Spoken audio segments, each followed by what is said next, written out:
ಎಲ್ಲರಿಗೂ ನಮಸ್ಕಾರ. ಎಲ್ಲರೂ ಹೇಗಿದ್ದೀರಾ? ಎಲ್ಲರೂ ಚೆನ್ನಾಗಿದ್ದೀರಾ ಅಂದ್ಕೊಂಡಿದ್ದೀನಿ. ನಾನು ಕೂಡ ತುಂಬ ಚೆನ್ನಾಗಿದ್ದೀನಿ. ಭೂಮಿಕಾ ವ್ಲಾಗ್ಗೆ ಸ್ವಾಗತ. ಇವತ್ತೇನಪ್ಪ ರಂಗೋಲಿ ಹಾಕ್ತಾ ವ್ಲಾಗ್ನ ಸ್ಟಾರ್ಟ್ ಮಾಡ್ಕೊಂಡಿದ್ದಾರೆ ಅಂತಂದು ಅಂದ್ಕೋಬೇಡಿ. ಒಬ್ಬರು ಡೈಲಿ ರೊಟೀನ್ನ ಶೇರ್ ಮಾಡಿ ಅಂತ ಕೇಳಿದರು. ಅದಕ್ಕೆ ನಾನು ಬೆಳಗಿನ ರೊಟೀನ್ನ ನಿಮ್ಮ ಹತ್ರ ಶೇರ್ ಮಾಡ್ಕೋತಾ ಇದ್ದೀನಿ. ಬೆಳಗ್ಗೆ 6 ಗಂಟೆಯಿಂದ ಸುಮಾರು ಒಂದು ಗಂಟೆವರೆಗೂ ನನ್ನ ರೊಟೀನ್ ಬಗ್ಗೆ ನಿಮ್ಮ ಹತ್ರ ಶೇರ್ ಮಾಡ್ಕೋತೀನಿ. ಯಾವ ಥರ ನನ್ನ ಕೆಲಸ ಎಲ್ಲ ಬ್ಯುಸಿಯಾಗಿರುತ್ತೆ ಅಂತೇಳ್ಬಿಟ್ಟು ನಿಮ್ಮ ಹತ್ರ ಶೇರ್ ಮಾಡ್ಕೋತೀನಿ. ಇದು ಬಂದ್ಬಿಟ್ಟು ಮಂಗಳವಾರದ ವ್ಲಾಗ್ ಆಗಿರುತ್ತೆ. ಮಂಗಳವಾರ ದಿನ ಮನೆ ಮುಂದ್ಗಡೆ ಸಗಣಿ ಎಲ್ಲ ಸಾರಿಸ್ಬಿಟ್ಟು ರಂಗೋಲಿನ ಹಾಕ್ತಾಯಿದ್ದೀನಿ. ಯಾವ ಥರ ಹಾಕ್ತಾಯಿದ್ದೀನಿ ನೋಡಿ. ರಂಗೋಲಿ ಇಷ್ಟ ಆದರೆ ಲೈಕ್ ಮಾಡಿ. ರಂಗೋಲಿ ಇಷ್ಟ ಆದರೆ ಸಾರಿಸಿದ್ದು ಹಸಿ ಇತ್ತು, ಅದಕ್ಕೋಸ್ಕರ ರಂಗೋಲಿ ಅಷ್ಟು ನೀಟಾಗಿ ಕಾಣಿಸ್ತಾ ಇಲ್ಲ. ತುಂಬ ಚೆನ್ನಾಗಿ ಆಗಿತ್ತು. ಒಣಗಿದ ಮೇಲೆ ತುಂಬ ಚೆನ್ನಾಗಿ ಬರುತ್ತೆ. ಇವತ್ತು ಮಂಗಳವಾರ ಆಗಿರೋದ್ರಿಂದ ಒಲೆ ಎಲ್ಲ ಕ್ಲೀನ್ ಮಾಡ್ಕೊಂಡ್ಬಿಟ್ಟು ನಾವು ದಿನವೂ ಕ್ಲೀನ್ ಮಾಡ್ಕೋತಾ ಇರ್ತೀವಿ. ಯಾಕಂದರೆ ದಿನಾನು ನಾವು ಒಲೆ ಮೇಲ್ಗಡೆನ ನೀರು ಕಾಸ್ಕೋತೀವಲ್ಲ, ಅದಕ್ಕೋಸ್ಕರ ಎಲ್ಲ ನೀಟಾಗಿ ಕ್ಲೀನ್ ಮಾಡ್ತಾಯಿರ್ತೀವಿ. ಇವತ್ತು ಮಂಗಳವಾರ ಆಗಿದ್ದಕ್ಕೆ ಎಲ್ಲನೂ ಕ್ಲೀನಾಗಿ ತೊಳ್ಕೊಂಡ್ಬಿಟ್ಟು ಅರಿಶಿನ ಕುಂಕುಮ ಹಚ್ಕೊಂಡು ಒಲೆನ ಹಚ್ತಾಯಿದ್ವಿ. ನೀರಿಗೆ ಇಡಬೇಕು ಅಂತೇಳಿ ಅಮ್ಮ ಹಚ್ತಾಯಿದ್ರು. ನಾನು ಮನೆ ಕ್ಲೀನ್ ಮಾಡಬೇಕು ಅಂತೇಳ್ಬಿಟ್ಟು ನೆಲನೆಲ್ಲ ಒರೆಸ್ಕೋಬೇಕು ಅಂಥೇಳಿ ಒಂದು ಬಕೆಟಲ್ಲಿ ನೀರು ಹಾಕ್ಕೊಂಡು ಒರೆಸ್ಕೊತಾ ಇದ್ದೆ. ನಿಮ್ಮ ಮನೆಯಲ್ಲೆಲ್ಲ ವಾರಗಳಲ್ಲೆಲ್ಲ ಹೆಂಗೆ ಮಾಡ್ತೀರಾ ಅಂತೇಳ್ಬಿಟ್ಟು ನನಗೆ ಕಮೆಂಟ್ ಮಾಡಿ ತಿಳಿಸಿ. ನಾವು ಮಾತ್ರ ಇದೇ ಥರನೇ ಮಾಡೋದು. ಬೆಳಗ್ಗೆ ಎದ್ಬಿಟ್ಟು ಮನೆಯೆಲ್ಲ ಕ್ಲೀನ್ ಮಾಡಿಕೊಂಡು ಪೂಜೆ ಎಲ್ಲ ಮುಗಿಸ್ಕೊಂಡ್ಬಿಟ್ಟು ಆನಂತರ ಈ ವ್ಲಾಗು ನಾನು ಮಂಗಳವಾರನೇ ಮಾಡ್ಕೊಂಡಿದ್ದೆ. ಹಾಕೋದಕ್ಕೆ ಇಷ್ಟು ಲೇಟ್ ಆಗಿಬಿಡ್ತು. ಅದಕ್ಕೋಸ್ಕರ ಇವತ್ತು ನಿಮ್ಮ ಹತ್ರ ಶೇರ್ ಮಾಡ್ಕೋತಾ ಇದ್ದೀನಿ. ನಮ್ಮ ಪಾಪು ಕೂಡ ಮಲ್ಕೊಂಡಿದ್ದಾನೆ. ಅವನು ಎದ್ದೋಷ್ಟರಲ್ಲಿ ಬೇಗ ಮನೆ ಕ್ಲೀನ್ ಮಾಡ್ಕೊಂಬಿಡ್ಬೇಕಂತ ಹೇಳ್ಬಿಟ್ಟು ಮಾಡ್ತಾಯಿದ್ದೀನಿ. ಅವನು ಎದ್ನಂತಂದರೆ ಎತ್ಕೋರೋಣ ಅಂತಂದೇಳ್ಬಿಟ್ಟು ಹಠ ಮಾಡ್ತಾಯಿರ್ತಾನೆ ಅಂತೇಳ್ಬಿಟ್ಟು ಎಲ್ಲನೂ ಕ್ಲೀನ್ ಮಾಡ್ತಾಯಿದ್ದೀನಿ. ನಮ್ಮ ಮನೇನು ಅಷ್ಟು ದೊಡ್ಡದೇನಿಲ್ಲ. ಒಂದು ಕಿಚನ್, ಒಂದು ಬೆಡ್ರೂಮು, ಒಂದು ಹಾಲ್ ಇದೆ ಅಷ್ಟೇ. ಅಷ್ಟು ಚಿಕ್ಕದೇನಿಲ್ಲ, ಅಷ್ಟು ದೊಡ್ಡದೇನಿಲ್ಲ, ಒಂದು ಮೀಡಿಯಮ್ ಸೈಜಲ್ಲಿದೆ ನಮ್ಮ ಮನೆ. ಎಲ್ಲನೂ ನೀಟಾಗಿ ಕ್ಲೀನ್ ಮಾಡ್ಕೋತಾ ಇದ್ದೀನಿ. ನಮ್ಮನೆ ರೋಡ್ ಸೈಡಲ್ಲಿ ಇರೋದ್ರಿಂದ ತುಂಬಾ ಧೂಳಿರುತ್ತೆ ಮನೇಲಿ. ಡೈಲಿ ಒರೆಸಿದ್ರೂ ಹಂಗೇ ಇರುತ್ತೆ ಧೂಳು. ಸಿಕ್ಕಾಪಟ್ಟೆ ಧೂಳು ಬಂದುಬಿಡುತ್ತೆ. ಎಲ್ಲ ಫೋಟೋ ಫ್ರೇಮ್ಗಳಿಗೆಲ್ಲನೂ ಧೂಳಿರುತ್ತೆ. ನಾವು ವಾರಕ್ಕೊಂದ್ಸರಿ ಎಲ್ಲನೂ ಕ್ಲೀನ್ ಮಾಡ್ತಾನೇ ಇರ್ತೀನಿ. ಬೆಳಿಗ್ಗೆ 6 ಗಂಟೆಗೆ ಎದ್ದಿದ್ನಲ್ಲ, ಅದಕ್ಕೋಸ್ಕರ ಒಂದು ಗ್ಲಾಸ್ನ ಬಿಸಿನೀರನ್ನ ಕಾಸ್ಕೊಂಡು ಕುಡಿದ್ಬಿಟ್ಟು ನಾನು ಟೀನ ಕುಡಿತೀನಿ. ಡೈಲಿ ಟೀನ ಅಭ್ಯಾಸ ಆಗಿಬಿಟ್ಟಿದೆ. ಇವಾಗ ಟೀನ ಕುಡಿತಾ ಇದ್ದೀನಿ. ಚಳಿ ಇದೆಯಲ್ಲ, ಅದಕ್ಕೋಸ್ಕರನೇ ಟೀ ಅಭ್ಯಾಸ ಆಗಿಬಿಟ್ಟಿದೆ. ಈ ರೊಟೀನೆಲ್ಲ ಡೈಲಿ ನಾನೇನು ಮಾಡೋದಿಲ್ಲ. ಅಮ್ಮನೇ ಬೇಗ ಎದ್ದಿದ್ರೆ ಅಮ್ಮನೇ ಎಲ್ಲ ಕ್ಲೀನ್ ಮಾಡ್ಕೊಂಬಿಡ್ತಾರೆ. ಇವತ್ತು ಎದ್ದಿದ್ನಲ್ಲ, ಅದಕ್ಕೋಸ್ಕರ ಎಲ್ಲ ಕ್ಲೀನ್ ಮಾಡಿ ಕೊಡ್ತಾಯಿದ್ದೀನಿ. ಪಾಪು ಇರೋದ್ರಿಂದ ನನಗೇನು ಜಾಸ್ತಿ ಕೆಲಸ ಹಚ್ಚೋದಿಲ್ಲ, ಅವರೇನೆ ಮಾಡ್ಕೊಂಬಿಡ್ತಾರೆ.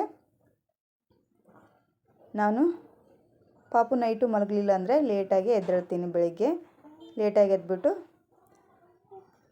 ಅಮ್ಮ ಮಾಡಿರೋ ಅಂಥ ಮಿಕ್ಕಿದ ಕೆಲಸ ಎಲ್ಲನೂ ಮುಗಿಸ್ಕೋತೀನಿ. ನೋಡಿ, ಈ ಥರ ಎಲ್ಲ ಕ್ಲೀನಾಗಿ ಮಾಡ್ಕೊಂಡಿದ್ದೀನಿ. ಬೆಳಿಗ್ಗೆ ಟಿಫನ್ಗೆ ಗೋಧಿ ದೋಸೆ ಮಾಡ್ಕೊಳ್ಳೋಣ ಅಂತೇಳ್ಬಿಟ್ಟು ಗೋಧಿ ದೋಸೆ ಮಾಡ್ಕೊಳ್ಳೋದಕ್ಕೆ ಗೋಧಿ ಹಿಟ್ಟು ಮತ್ತು ಸ್ವಲ್ಪ ಮೈದಾ ಹಿಟ್ಟು ಹಾಕ್ಕೊಂಡು ಎರಡೂ ಸೇರಿಸಿ ಇಟ್ಟಿದ್ದೀನಿ. ಅಜ್ವಾನ ಹಾಕೋದ್ರಿಂದ ಗೋಧಿ ಹಿಟ್ಟಿನವಲ್ವ, ಅದಕ್ಕೋಸ್ಕರ ಹೊಟ್ಟೆ ನೋವು ಏನು ಬರೋದಿಲ್ಲ ತಿಂದರೆ ಅಂತೇಳ್ಬಿಟ್ಟು ಅಜ್ವಾನನ ಸೇರಿಸ್ತಾ ಇದ್ದೀನಿ. ಸ್ವಲ್ಪ ಉಪ್ಪನ್ನ ಸೇರಿಸ್ತಾ ಇದ್ದೀನಿ. ರುಚಿಗೆ ತಕ್ಕಷ್ಟು ಉಪ್ಪನ್ನ ಹಾಕ್ಕೊಂಡು ಚೆನ್ನಾಗಿ ಹಿಟ್ಟಿನಲ್ಲಿ ಮಿಕ್ಸ್ ಮಾಡ್ಕೊಳ್ಳಿ. ನೀವು ಮೈದಾ ಹಿಟ್ಟು ಹಾಕಲಿಲ್ಲ ಅಂದರೆ ಬರೀ ಗೋಧಿ ಹಿಟ್ಟಲ್ಲೇ ಮಾಡ್ಕೋಬೋದು. ತುಂಬ ಚೆನ್ನಾಗಿ ಬರುತ್ತೆ ದೋಸೆ. ಶೇಂಗಾ ಚಟ್ನಿನ ಮಾಡ್ಕೊಂಡಿದ್ದೀವಿ ಇದಕ್ಕೆ ಕಾಂಬಿನೇಷನ್ನಾಗಿ. ಇವಾಗ ಚೆನ್ನಾಗಿ ಕೈಯಲ್ಲಿ ಮಿಕ್ಸ್ ಮಾಡ್ಕೋಬೇಕು. ಇದನ್ನು ಸ್ವಲ್ಪನೇ ನೀರು ಸೇರಿಸ್ಕೊಂಡು ಮಿಕ್ಸ್ ಮಾಡ್ಕೊಳ್ಳಿ. ಜಾಸ್ತಿ ನೀರು ಹಾಕ್ಬಿಟ್ರೆ ಮತ್ತೆ ಹಿಟ್ಟು ಹಾಕ್ಬೇಕಾಗುತ್ತೆ. ಅದಕ್ಕೋಸ್ಕರನೇ ಕಡಿಮೆ ನೀರು ಹಾಕ್ಕೊತಾ ಹಿಟ್ಟನ್ನ ಚೆನ್ನಾಗಿ ಮಿಕ್ಸ್ ಮಾಡ್ಕೊಳ್ಳಿ. ಹಿಟ್ಟಲ್ಲಿ ಗಂಟು ಇಲ್ಲಾರ್ದಂಗೆ ಚೆನ್ನಾಗಿ ಮಿಕ್ಸ್ ಮಾಡ್ಕೋಬೇಕು. ಅಲ್ಲಿವರೆಗೂ ಕೈಯಲ್ಲಿನೇ ಚೆನ್ನಾಗಿ ಮಿಕ್ಸ್ ಮಾಡ್ಕೊಳ್ಳಿ. ಸ್ಪೂನಲ್ಲಾದರೆ ಚೆನ್ನಾಗಿ ಮಿಕ್ಸ್ ಆಗೋದಿಲ್ಲ. ಅದಕ್ಕೋಸ್ಕರ ನಾವು ಕೈಯಲ್ಲೇ ಮಿಕ್ಸ್ ಮಾಡ್ಕೋತಾ ಇದ್ದೀನಿ. ಅಮ್ಮನೇ ಮಾಡಿಕೊಡ್ತಾಯಿದ್ರು ಮಿಕ್ಸ್ನ, ನಾನೇನು ಮಾಡ್ತಾ ಇರಲಿಲ್ಲ. ಹಿಟ್ಟನ್ನ ಮಿಕ್ಸ್ ಮಾಡ್ತಾ ಇದ್ವಾಗ ಹೆಂಚನ್ನ ಕಾಯೋದಕ್ಕೆ ಇಟ್ಟಿದ್ದೆ ದೋಸೆ ಒಯ್ಯೋದಕ್ಕೆ ಅಂತೇಳ್ಬಿಟ್ಟು ಈ ಥರ ಒಂದು ದೋಸೆ ತವನ ತೊಗೊಂಡು ಹಾಕ್ತಾಯಿದ್ದೀನಿ.